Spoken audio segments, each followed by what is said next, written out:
What's up with it? Hey guys, this is Meg and Jeanette, but you can call me Meg. And this is your boy Greg. What's happening out there, baby? And welcome back to Get It Together podcast. And our mission is always to provide you with Black love entertainment, relationship advice, and to discuss forbidden topics to help your families grow and better your life partnerships. So welcome.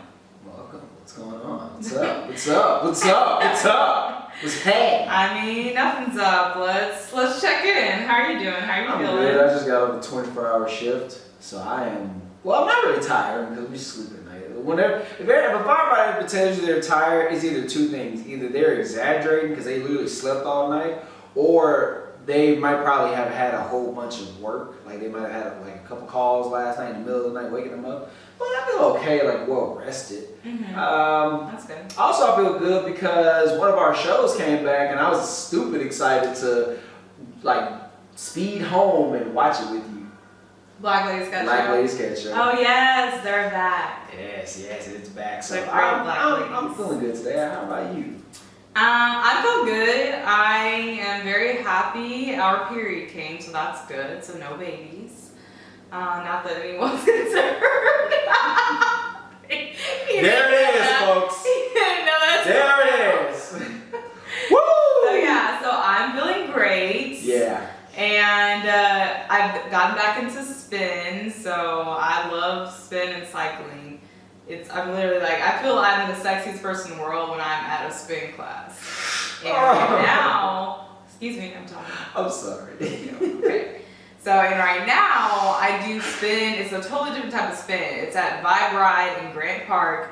If you've never been there, you need to go because this is like you're dancing on the cycle. I've never done anything like this before. So it's very different, but it's fun because I forget that my legs are moving because I can do things with my arm now. So it's dope. But Sounds yeah. like a workout for strippers. I mean, I don't know. The way you make it sound like I'm dancing while working, like It's the coolest thing ever. sounds So like- gonna be so ready. Oh, and I think we booked our honeymoon. we did. Hey! Woo-hoo! I'm just saying it in advance. I don't care what is going on. So my new job, just know that those days that we're about to put, I'm not working. Oh my goodness. Oh, no, I'm not working. I have not been on my honeymoon yet. I'm not Well, working. yeah, of course. I just want them to know just because they give me problems. I'm not working. Yeah. Okay, so time to your grade, self-grade. How have you been as a partner this week? This week I feel like I've cooked majority of this week. Like not meal prep food. Usually it's meal prep food. Not meal prep food, but actually like sit down, something for me and her to both eat. It wasn't fat full food. It was food to just satisfy. It was healthy. I feel like my grade is I say A minus. Okay. Between A minus and B plus. Okay. I give myself to like an 89 to a 90. Okay. Okay. 89.4. 90. Yeah, 89.4, 89.5 if you want to round off. Okay. That's not bad. That's not bad. I will give myself a B. Okay. I'm gonna say a low B. I'm gonna think about an 81. I'm gonna say why just real quick. Because this week we had a tussle. Yeah, we did. Yep. About me, Greg couldn't find his birth certificate. And That it was a lot. That was a lot. But my reason to give myself a B is because I think I would have been an A if I would have immediately just decided to apologize first, but I did not. It took me about 8 hours for me to apologize for the full-on combative situation, and yeah, so I mean, I'm still learning, getting better, but yeah, so. I hope I'm using this word right. They're gonna think this is so misogynistic. He's supposed to apologize first, sis. Don't you get?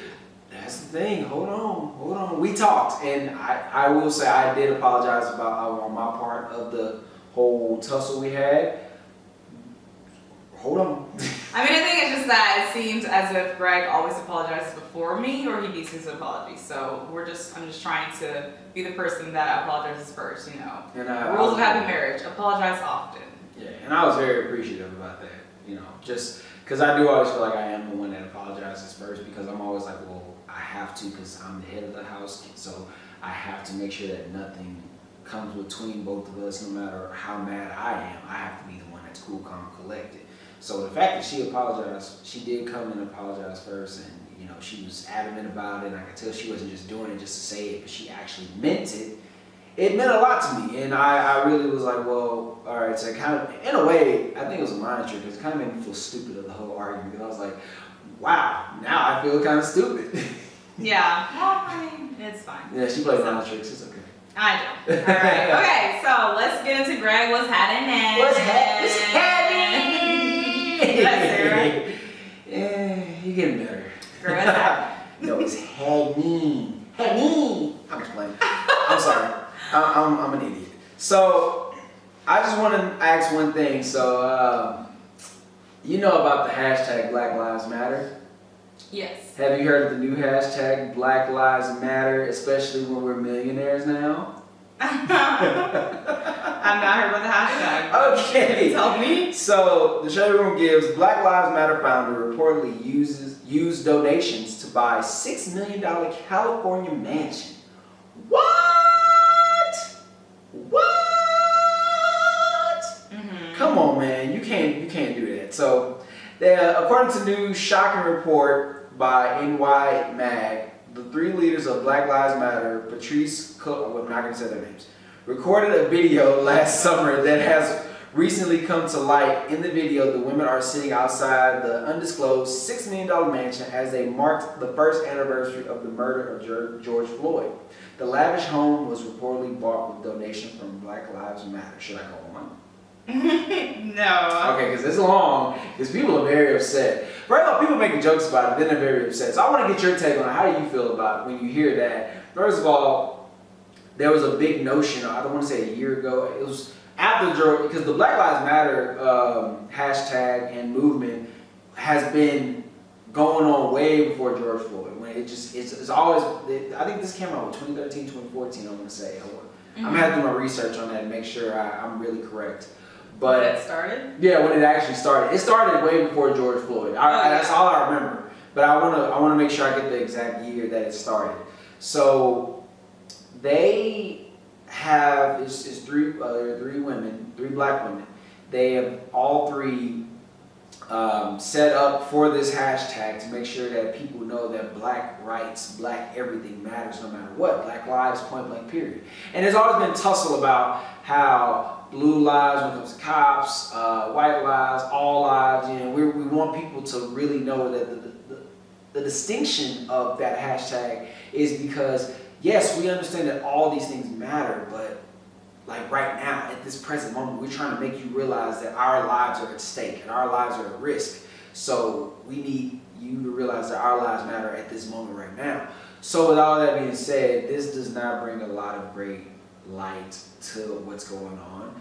Now, there has been no other further news. If they would have came out and would have said, hey, we bought this mansion with this money because this is the headquarters of blah, blah, blah, blah, blah. So we don't know what the mansion is for. We don't know if it's for living. We don't know if it's for a headquarters for Black Lives Matter. We don't know if it's for like a nonprofit they're doing. None of that. We don't know what they're doing with this money. But right now, them not coming out and actually talking about it is making it a little bit worse. So that's one thing. So I wanted to ask, what did you think about that? Well, so I'm literally here actively reading this article. She's really reading it. And just so to understand, because sometimes and stuff, it's like people try to make. They make it seem like, that's why I said I didn't want to jump too far into it. Like it's a bad I feel like thing. I don't know how national news works, but I feel like if this was You know how the Shade Room works. truly something that was a huge deal, as in they're trying to launder money or like use different funds to actually buy this house, and they're not using it for their business, then I feel like that, in my brain, I think that's important news that will be like on CNN or something like that. But not that I trust any news channels in general. But to answer your question, I was just reading and saying that in October 2020, they got a huge amount of money. So it was $66.5 million from one of their sponsors. And then they ended up purchasing the house. And I guess what made it look kind of tricky is that when a week of them actually getting the house, they transfer ownership of the house to an LLC in Delaware. And then after that, it says that they started using the house in like different ways. So like recording videos, staying overnight. And so like Blaze is saying that the house is for Black Lives Matter. So it's for people that are, great. whenever they're like a safe space, that's what they're using the house for people that work for Black Lives Matter. If they don't feel safe in their own homes, they can come there for it. That's kind of like what I'm reading here, but it's kind of, I guess it's what the issue, it seems like, is the secrecy behind it. Right, that's the only thing. That's why it's been a huge deal. And that's why I didn't want to jump too far and be like, well, it doesn't look really too good, but the only way I say it didn't really look good yet was I need them to come out and say something like, hey, this is why we did it, or there needs to be more to the story. That's why I didn't want to jump ship or nothing, because that money could be used for anything. They could be building a shelter that just made it huge. They could be building like a store, headquarters, or they could just be buying for their own selfish reasons, buying a house. So I didn't want to jump too far ahead. So I'm glad that you were able to dig deeper into that. Well, I'm not saying that what they're doing is like legitimate. I mean, then no, that's what I'm saying. Like getting huge tax exemptions and stuff off it and all that. So I don't know. I just don't like that. Overall, I don't like that. This is something that we're talking about in our lives today. This should not be anything Shouldn't in question. Be a thing at all. Especially how it's really hard for us as a people to even get people who are non-people of color to support movements that truly help our lives. And for this to have been a big movement, there shouldn't be any scandal around. Like, there should not be any confusion as far as what is the house is for, why was it purchased. Like, all those should be straight facts and should make people feel good about supporting it. So this just makes people feel uneasy about supporting a movement that was hard to get non-people of color to be on board about in general. So I don't like it. It kind of annoys me and it very much makes me irritated. It was a really slow week in news, probably. Yeah, it's we ain't got nothing else to talk about. Yeah, so I don't know, but I really just need them to come out and say whatever it's for, just make all the things die down and speak up, because at this point in time, we should not be questioning why this house was secretly bought, a $6 million home, or knowing like what it's about and what it's for. Right. So yeah, that is a thing. So a part of there is another Greg was happening, but I want to get into a question real quick that I actually been hit by a couple times. So I was able to talk to some superiors at work, people that just ask me, about my personal life because they're trying to get to know me better. And they asked me about my wedding, my wife, how does it feel, being married, and you're still new to the game. And they asked, one of them, he said, I'm gonna ask you this question, the reason why is because I actually, his father told him these things. So his father always asked him, was like, there's gonna be something, like at least one thing that you feel like you could have did different on your wedding. Like whether it was the planning, whether it was inviting somebody, whether it was the day of the wedding, the way things happened. Even through all the drama, you noticed some things I didn't like about the wedding. There's some small details that I was like, I'm mad about, but I still was like, I'm okay with that happening because it's a part of the story. So he told me the whole thing about how his brother had a wedding and his wedding was going to be super long. So his brother decided not to eat as much before the wedding because he didn't want to have to, oh man, I got to use the bathroom during my wedding. But he regretted that moment because he only ate like a bagel and some eggs, and he regretted it because it made him like sick almost towards the reception. And then his wedding, it was, I should have gotten a lighter toned suit because in his wedding pictures, his suit is like super, super dark. And he's a dark-skinned brother in a way, so it made him look really dark in pictures. And that's just things that they said they regretted. So I wanted to ask, is there anything in the process, not just the wedding day, we're talking about the process, the people, the decorations, the color, anything specifically that everybody has one. Everybody has one of their weddings. So is there anything specific that you say, if you could change that or if you regret that, what would that be? Like the whole process, not just the wedding day.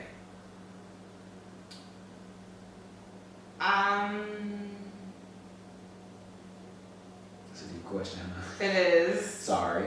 That's not for you to spring on me. Don't mean to have silence in here, guys. I mean, yeah, I really don't think there's anything specifically. I guess what I wish I could have done differently is that I wish I would have had your your grandma and your aunt come to the bridal suite and be in there with us before the wedding. Along with, I wish I would have had my dad, and he was supposed to, but there's so much going on. Yeah. I wish I would have had him come to the bridal suite before, because I don't like that my dad's first time seeing me dressed was whenever he walked me down the aisle. Right. And so he was supposed to come to the bridal suite before, but he was just so tired from the whole weekend because he did the most, and he was the life of the party. He was sleeping. He was sleeping in the groom's suite, didn't he? Like, yeah. He nodded off a couple times. Yeah. Yeah. So I wish I would have had him and my brother come to the bridal suite, so they could have been in there with us a little bit before, like, I walked down the aisle. So I think that's like the biggest thing that I would have changed. Okay. But I mean, other than like the wedding stuff, everything was bomb. Everything was bomb. so I don't know. So yeah. My thing was the same thing when he asked me that. I paused for a second. Like, I don't have anything because no matter even that there were some small things that I didn't like or I was disappointed with. I was like, well, I'm glad those things happened because it made my wedding weekend interesting. But then I did think, I was like, there is something, because in my heart, I did it because I wanted to save the feelings of other people. So I love my family. I love specifically my cousins. You met my cousins on my dad's side. I love them to death. I was already on the fence of should I just get my friends, because I grew up with my cousins, but I met my friends when I got in my older years. Should I have gotten my cousins to be my groomsmen, or should I have gotten my friends to be my groomsmen? Well, I'm glad I chose my friends to be my groomsmen. So I did invite my cousins. A lot of them didn't come, like a lot of my boy cousins, which is perfectly fine. It's not mad about that part. But there's one specific cousin that I definitely should have made a groomsman. Y'all, when I say, I told Megan straight up, I think he should be a groomsman. Then I was like, but all my other cousins would be mad. I remember this specific conversation. Yeah. But all my other cousins would be mad, so I'm not going to do it. I should have followed my gut feeling, because when I tell you this man was by my side the whole 4 days, because he texted me the entire week before the wedding. Like, you good? You need anything? Let me know. I got you. The 4 days that I was off getting ready for the wedding, being with my wife, he was by my side. You need something? I got you. You need me to do this, do that? I got you. During the wedding day, they called his name more than they even thought about calling me and Megan's name, because I knew that, hey, y'all need anything, this guy here has y'all. If you need somebody to wheel my great aunt or somebody to the bathroom, he got y'all. And he did everything me and you asked him to do. And I'm telling him, every time I talk to him, I still tell him, I just love you and I appreciate you. And the biggest regret was feeling that I was going to feel bad that I didn't make all my cousins groomsmen, and I didn't make him a groomsman. He should have been a groomsman. Like, I love my cousins, but he definitely should have been with my groomsman. And he knows who he is. My dog. I ain't gonna say his name. I say his nickname, Stitch. My dog. That's what we call him. That's his nickname. So, big dog. Yeah. So then another part of Greg's was hanging. There's a video that has surfaced of the baby. I don't know if it was a concert, it was just an outing. I don't know what brother was doing. Well, he was meeting some fans, majority women, and they're behind like a small little gate. Of course, the little gates where it's like a barricade or whatever those things are called. And he's barricade, barrage, potato. So he was hugging, giving fans love. The baby is a very interesting person, but I will say he does show love to his fans. All the time. Even too much. Even the ones that he had to kind of chin check sometimes. Well, he was showing love to some of the female fans, and one fan, I don't know what the whole ordeal was. She didn't really find what he was doing great. So he was hugging fans, and I don't know what the whole mystery. It was her birthday, and he hugged her friend before her or whatever. But he tried to give her a kiss, and he leaned in a couple times, and she was just like, no. Now, the whole part of the video that everybody's a lot of people are trying to justify what's going on. And I know I talked to you about, I don't know, she probably just mad. But people in the comment section of the share room were like, mad or not, he shouldn't have leaned in that many times. He didn't just lean in though. He grabbed her. He grabbed her. He Like, grabbed her. come here. Like, he did Scorpion. Get over here. I'm sorry, I'm a nerd. He grabbed, it's a video game thing. It's a video game thing. I'm sorry. Some people will know. Okay. Whatever, anyway. So, it's Mortal Kombat. But he grabbed her face, leaned in, tried to make her kiss him, like make her come in his face so he can kiss her. And she was just not feeling it, like, get off me. Yeah, she said, get off me one time.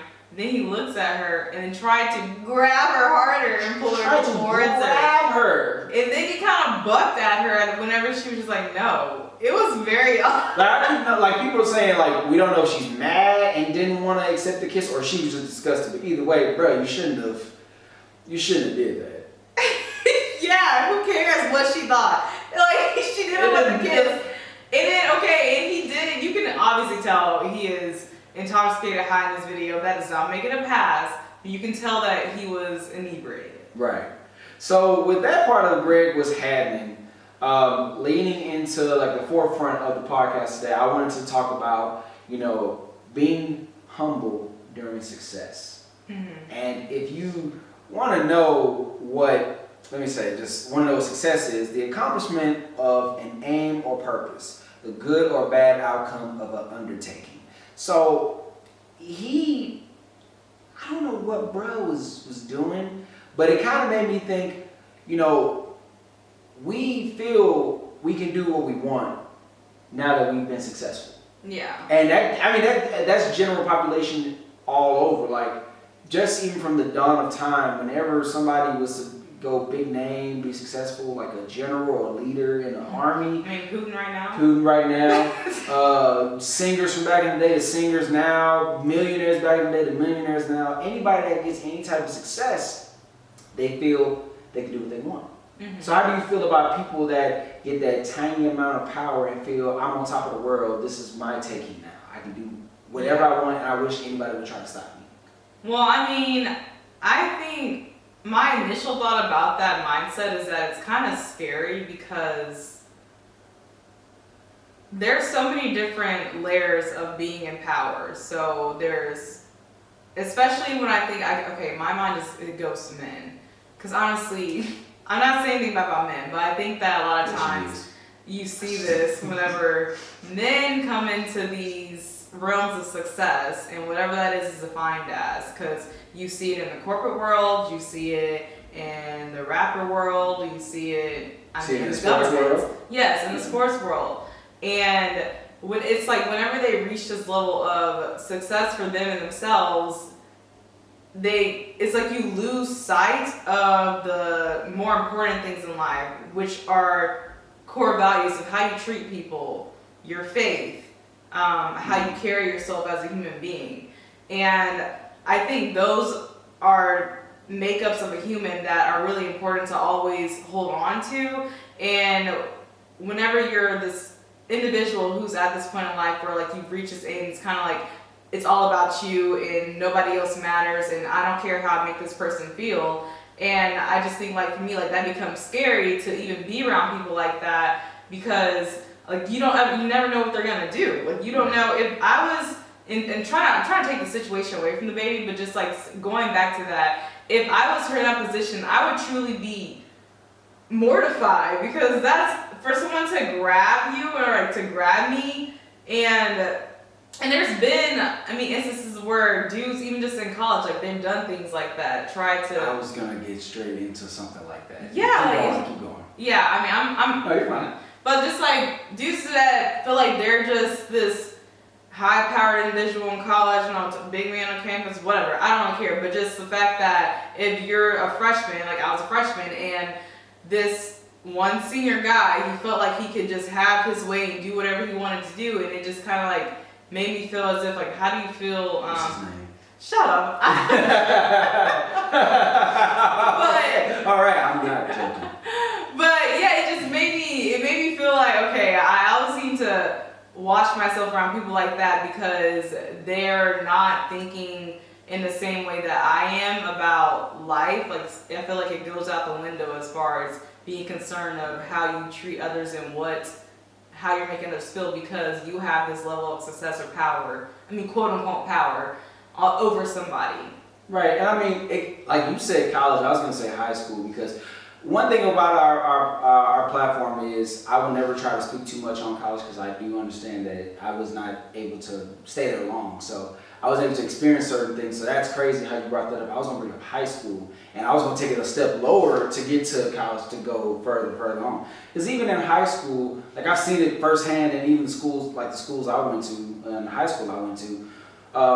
When like you got the guys who are like popular basketball players, popular football players, guys who just popular peer, they feel like they have success within themselves, success amongst their peers, that I can do whatever I want, I can say what I want, I can say whatever I want about a woman, I can do whatever I want around people, and you know, and you brought up the point of, you know, males, but that really is a true thing, and I don't want to push my male characters to the side, my male listeners at all, because women do the same, but it's mostly in us. It is mostly within the men, because we feel that, oh man, can I say what I want to say?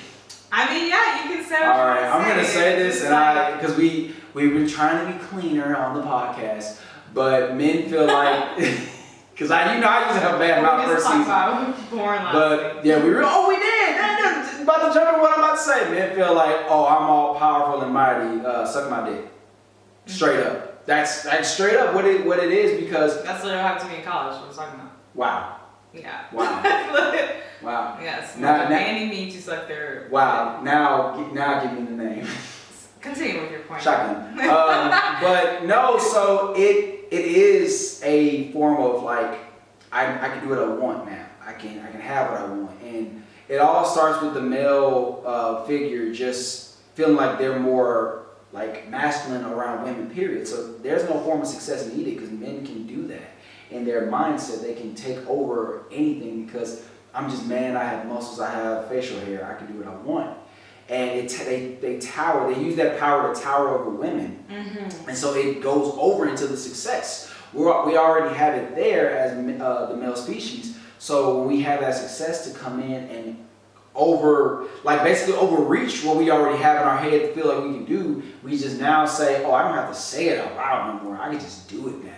Yeah. So instead of a man just saying it like I can do what I want, they just go for it. So you got these public figures that are powerful, have money, they're millionaires, they are on TV, they're loved all of a sudden. Now it's just the fact of I can do what I want. And I don't want to bring this person up because I know that he does have a real mental kind of illness about him. But that's are you talking about Kanye? I was about to say, wow, we have the same brain wavelengths. I was literally sitting here just like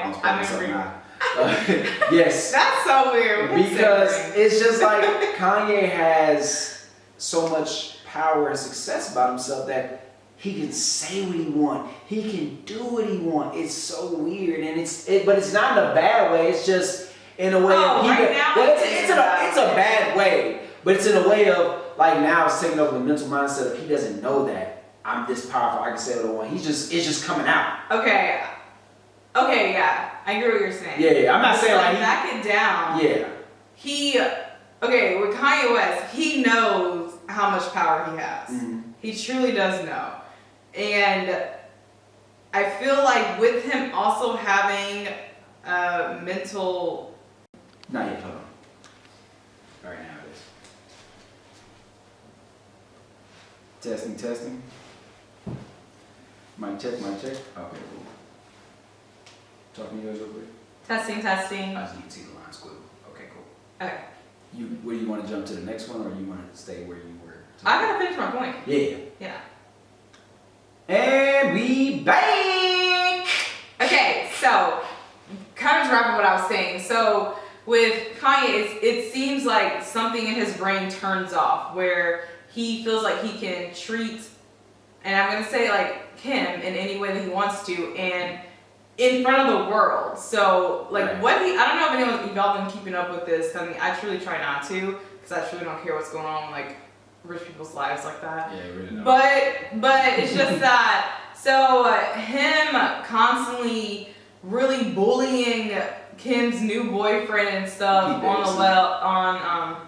the internet, and also creating He literally took time. I don't know if you saw that like TikTok video, but he took time to create this visual of him literally like cutting off Pete's head or something like that. This was something violent. There was blood everywhere. It was kind of like very scary and demonic kind of thing. I didn't see that. And with that being said, there wasn't any kind of request of him not being on the internet anymore. No one's taking him off. Like they just allow him. We're sitting here watching him literally harass this woman, and because of his stature, because of who he is, and what he's done for music, in fact, he has all this money. Yeah, because he's just the best he's just allowed to do this. Yeah, It's just like, and it's ridiculous. I mean, as a world, that is ridiculous. Like he is not God, and he's not towering or overpowering anyone, but because we see him in this light that he's successful, he's rich, he has money, he's done all this like great things for fashion, I guess,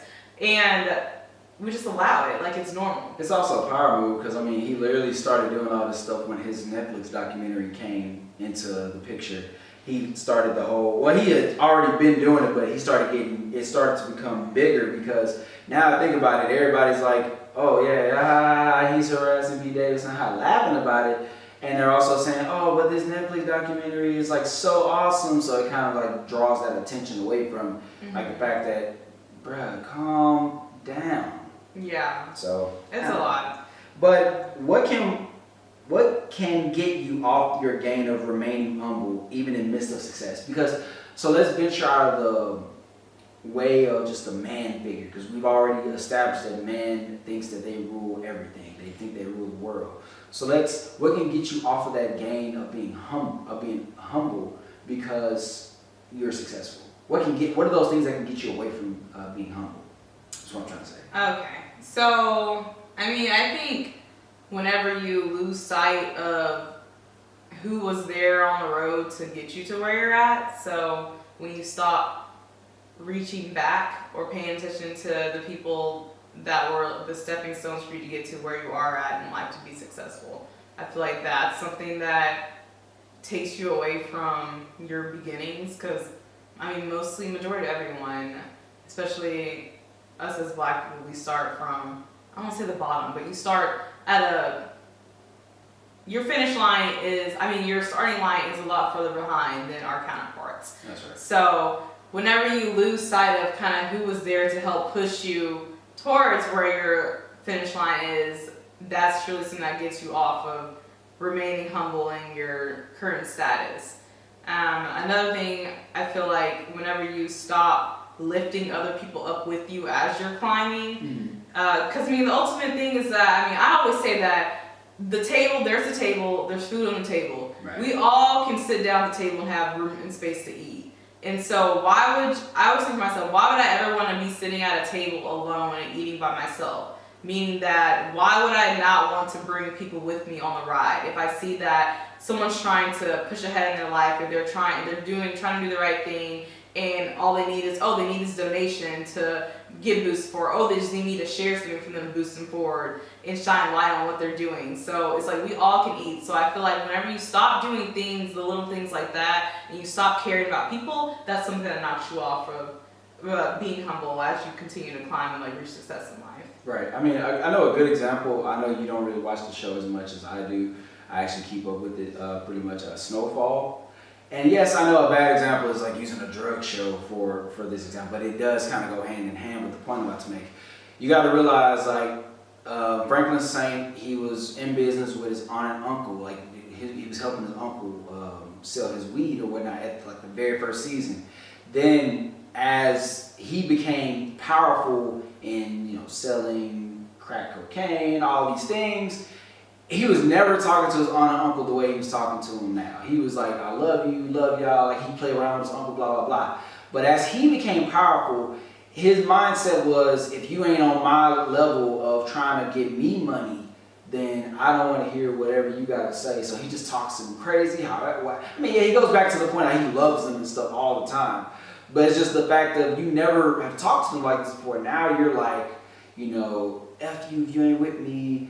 Let's get back to this effing money and forget you and stuff like that, because of the fact that where you're at now. And look at like Dez Bryant. I know you know Dez Bryant, the famous Cowboy receiver, very great athlete, but loved his mom. Grew up with his mom. You know, he was, I don't know if the father was deep. His father was in the picture, but then there was an incident where he got into it with his mom, and I guess he like hit her over the head a couple times with his hat, and people were saying, "Bro, come on, like That's crazy. your mom was there when you made it to where you are. Like that's a no-no.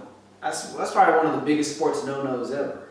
And it's just at a certain point you have to understand that there are people that have been in your corner no matter what. And when you stop acknowledging the fact that okay, my mom or dad, if your parents in your life helped you get to this point, or you've had people that have pushed you to get to the point. That's just like James Brown when Mr. Bird was with him the entire step of the way. And he shoved him to the side because he thought Mr. Bird was trying to take that fame and fortune from him, but he was just trying to say, I'll be by your side. Let me help you bring people into in my way too. He pushed him out because he thought he was like trying to steal his money. Then at the end when they were old and gray and James Brown was doing a show, he dedicated, I know some of y'all watched the movie Get On Up. He dedicated that last song at the concert to him. He invited him and his wife to the show to watch it. He dedicated because he was like, well, I knew that the fame and fortune got in my head. Now I've spent all these years of us being young, now we're old, being mad at you and pushing you to the side, and now I have to give you your flowers now because you actually did help me get to this point. You know, there are moments where men are successful. And, I don't want to bring up a cliche like LeBron James that had his wife with him since the very dawn of time. Because we don't give enough credit to the couples that made it through the storms. You know, Denzel Washington's, who his wife stayed by him and worked while he was auditioning and he was broke, didn't have a job. Yeah. Samuel Jackson's, who, him and his wife were together and they decided to stay side by side. You go to audition, I'll go to work. I'll go to audition, you go to work today. And they stayed together through thick and thin and made it. LeBron James, who literally sports athletes are the ones who always dump their girlfriends that they came to the league with. Especially their black girlfriends. Yeah, dump their black girlfriends and get like all just, in their words, new and improved, whatever you want to say. The exotic woman. Quote unquote. And how he came into the league with this woman by his side, and now, when he came into the league? 2002.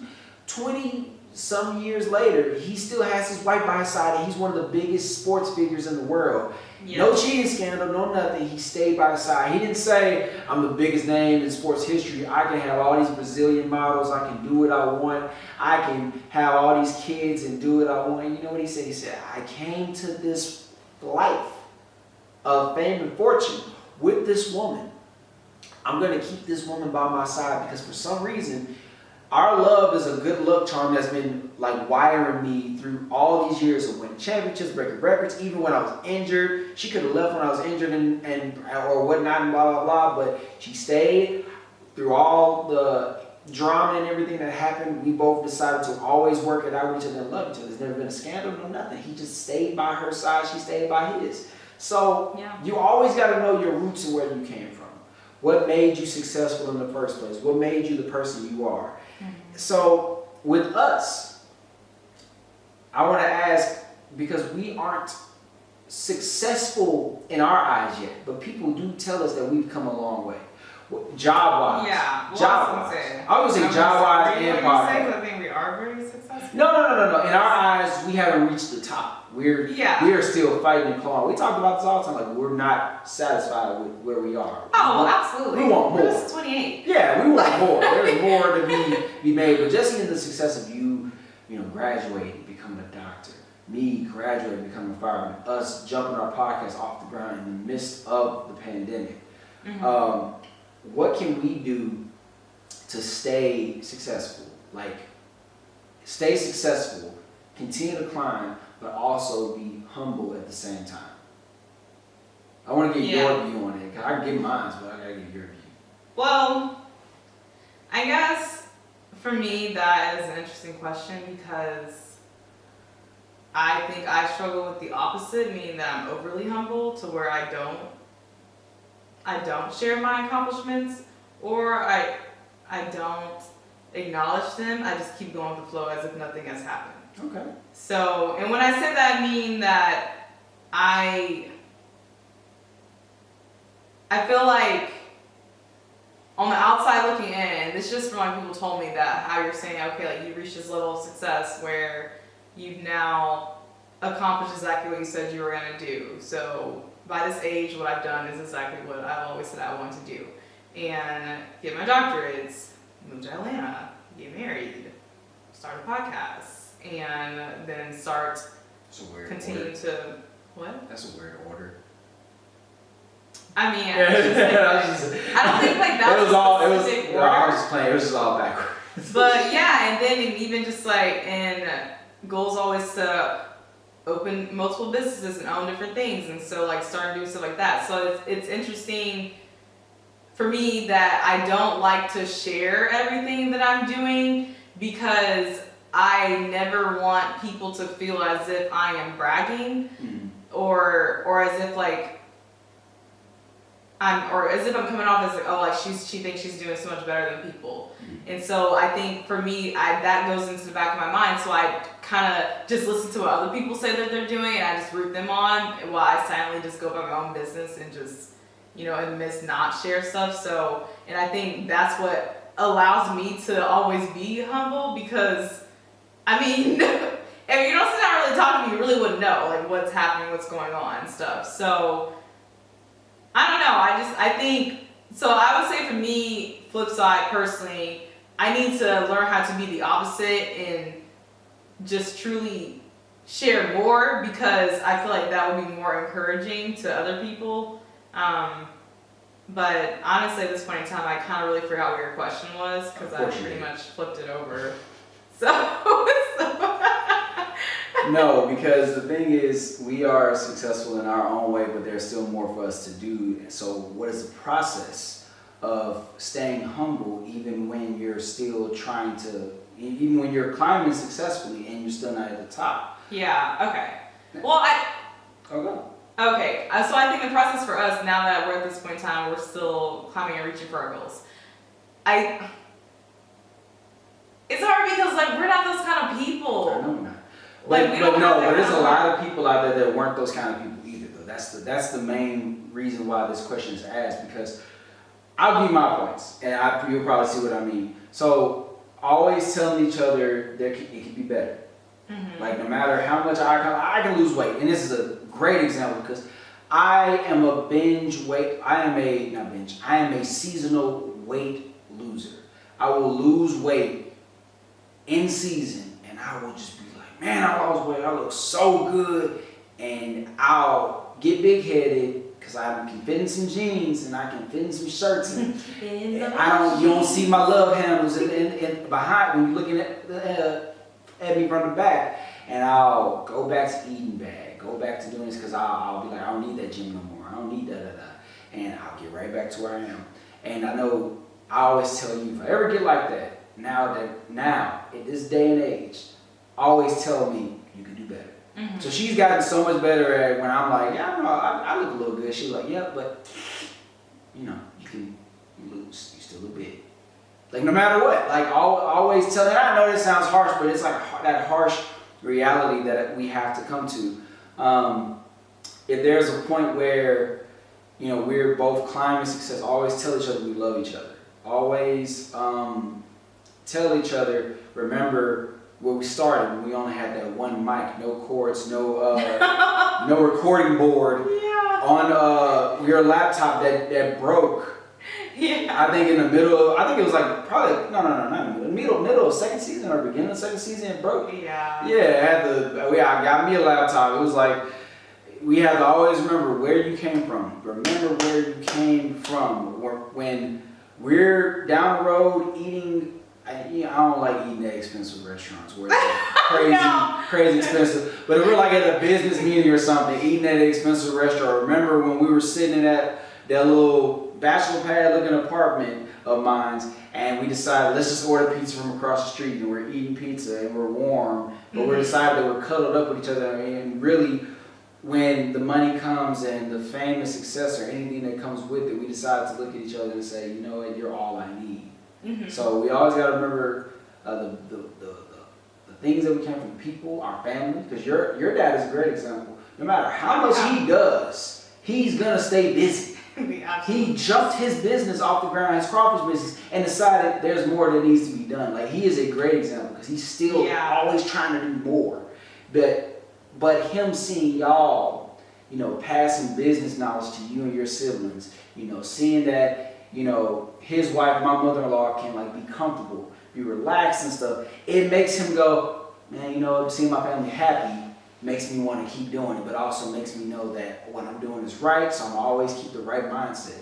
Those are the things that we need to value more. Those are the things that we need to always remember in order to stay in the right mental state, in order to say, hey, I can't just go out there and do what I want, even though I have this power and success. I need to go back and look, where did I come from to get me to this point? Mm-hmm. Yeah. So that was beautiful. That was deep. Yeah, it was. I should be a poet, you know what I'm saying? Okay. Hold on. Right. I'm sorry.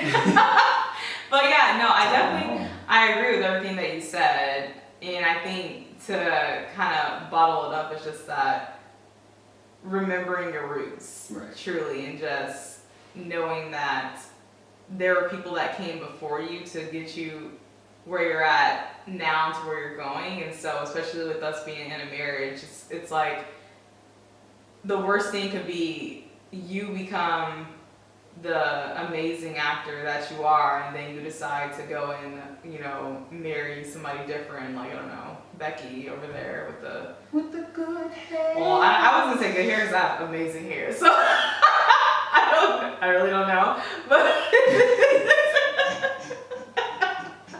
I was conceited, but it's the very conceited. I'm pretty good. You can be a little good. Nothing wrong with being a little conceited. That's the thing. I was gonna say next is it's okay with being a little conceited because you know what you got and stuff. So well, yeah. So, but I don't know. Becky with the amazing butt or something like that. So, yeah. So I mean, and you would just forget that how all we talk about what we've been through, sitting close to each other, talking into one microphone. And like our little bit apartment. When I would lean, look, hold on, y'all see it on camera. When I would lean away, my face would turn this way, and I'm away from the mic. Nobody can hear me talk. Yeah. Like, gotta remember those humble days. If you go back to the first season, you'll hear, and it'll sound like Greg is literally in a different room. Like, yeah, man, because it'd be like this. Yeah, because I'm turning around and I'm just like looking at the wall or something. Because he talks in a circle, like he moves his head. But anyway, yeah, so back to what you're saying. I totally agree with everything you said. Right. So I looked up a couple tips, 6 tips on, you know, how to stay humble with your success. And it's the sources from www.skillsyouneed.com. Number 1, spend time listening to others. Like I said, spend time always talking to you. You know, you're my teacher, you're my cheerleader, you're my coach, you're everything that I need. So really, if I get to a point where I'm successful, I know that there's more that I want to keep going, so I need to turn to you. You know, my mom is somebody that always, no matter what, always pushes me to put my best foot forward and keep going, so I always have to call her and listen to her. If I can't listen to her, listen to my 3 sisters that always push me. And even though they be calling me dummy and stupid and ugly, and I call it back to them, this is how we talk. We'll be like, hey, stupid, I just want to say congratulations. Hey, dummy, I just want to say you did a good job today. That's how we are. I feel like hearing that will make me go, all right, back to normal. I feel better now. So it's like just listening to others and listening to what they got to say, even if you're successful, is a big thing. Number 2, practice mindfulness and focus on the present. Mm-hmm. So remember how I always tell you, I'm okay with things down the road, but I always want to live in the moment. Mm-hmm. I always want our souls and our mindsets to always be in the moment, no matter where we are, how good we have it. Be grateful for what you have. Like I said, I'm grateful for that little bitty mic. We still got that mic.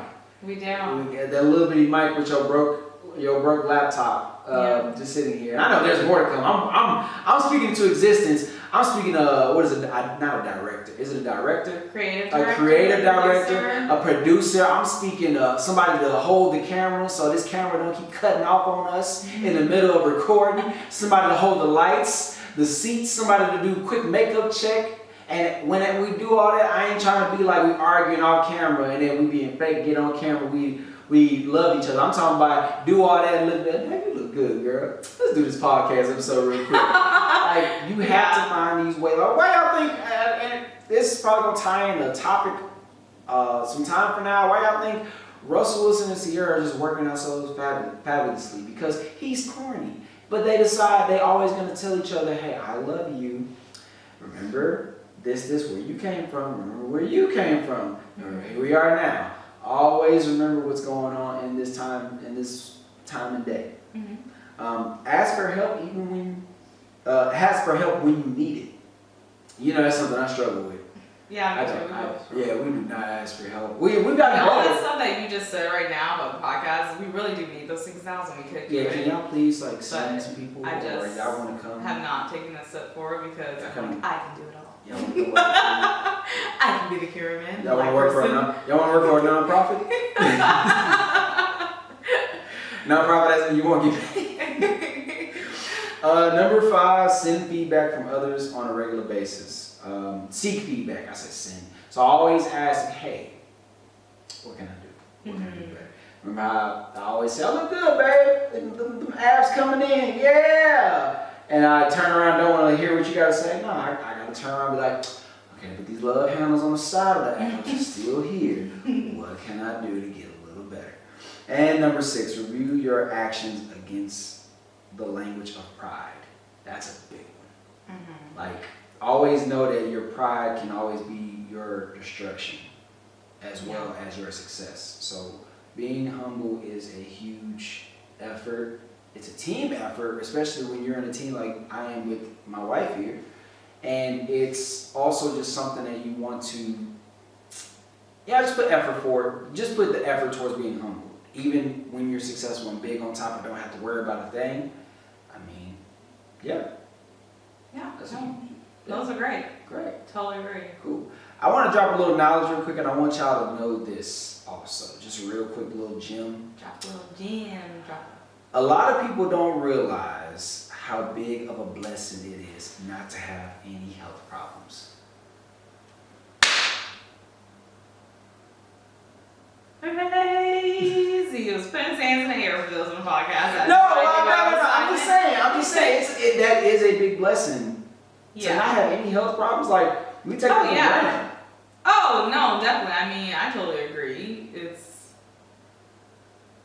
Whenever you're young and nothing's going on with you, you don't think about how great it is that you don't really have to worry about, having high blood pressure or, I wasn't going to say cancer, but that's like, some people are going to have cancer, but I don't know. But yeah, I agree. But so, because I tied Matt to say this, what do I always say when I start off my prayers whenever we're praying together? You can say, thank you, God, for our health. And, okay, obviously I don't pay attention to our prayers. I could have just like went with it and been like, you know what, I'm going to let her have it and I'm going to say something after. No, I'm publicly saying, thank you, God, for waking us up this morning, starting us on our day's journey. Oh, you do always say that. Time you pray. Because I'm just like, I can be thankful for just eating this food right now. I can be thankful for just, like, thank you for, like, letting me be in this moment. Thank you for letting me be a fireman. No, man, thank you for just waking me up. Point blank period. Yeah, very true. Whew. Sorry. I'll pay more attention to our prayer time later. He knows my heart. God is he, not you. Top of the moment. Yeah, but yeah, no, I totally agree with all that. It's really important to just pay attention to especially I think that whenever I am sick, that's when I truly do remember what it's like to be healthy. Mm-hmm. And I think that there's a form of gratefulness that comes over me whenever I am underneath the weather. But just honestly, being at this point in time in life, wherever you're at, doesn't matter where you are, I feel like it's always good to look back on where you came from and where you were at 10 years from now, and pay attention to how much different your life is 10 years from now than 10 years from now than it is today. Because I think a lot of times we fail to remember all the things that we've done within that span of time, and if you do remember it, it helps propel you forward from where we're at right now to think about, wow, if I'm here at this point in time, 10 years from where I'm at right now, just dream and believe and trust where you're gonna be, because the only way is up. And I believe that we're all working hard to get to where we're gonna be in life. And sometimes we, especially with social media, we sit around and look at all these people that are like powerful, successful, and we say, oh my gosh, like, I want that too, I want that too. And we don't look at what the hustle was before that and forget about there was a story before that. And so you're in your story right now. So don't give up when things get hard or rough. And always, yeah, seriously, like always be sure that you're pushing ahead and that you're staying home with your process, because like that is going to be you one day. Like you are going to be that person that's going to be in power and going to have your level of success, whatever that is fine for you. Right. So continue on, press on, and run the road with you. Preach. Preach on. Okay. That's what the saying says. So we'll go ahead. We are done with that topic. We are done with the podcast. We want to thank y'all for listening, and thank y'all for looking at me as I guess brought on the noise with the topic today. It's kind of interesting doing it in front of the camera. So yes, exactly. So you guys, please be sure that you check out our full wedding video on YouTube. Yes. So it's about 50 minutes long, and you get to see our entire wedding from the start of the day to the end of the day and all the intimate moments. You can see us read our vows, so none of that was filmed at all. And yeah, I really hope you enjoy that. I'm gonna help y'all. I'm gonna help you even better with that, babe. Look at the video if you want to see me cry. Oh yeah, Greg. If you want to see me go so much. Your side. Ew. Your side. Because everybody say Trey Songz cries when he sings. If you want to see me make this baby. Your side. That is so ugly. Stop it. Oh my gosh. But yeah, so check out our YouTube channel. Be sure you're following us at Get It Together on Instagram, Twitter, YouTube, and and be sure you follow me. I am at Megan.Jeanette. And I'm at Gregory.K_. You forgot it there, you okay? I definitely did. And we really thank y'all for always getting on together with us, and we'll be sure to see you next week. All right. Bye. All right, now.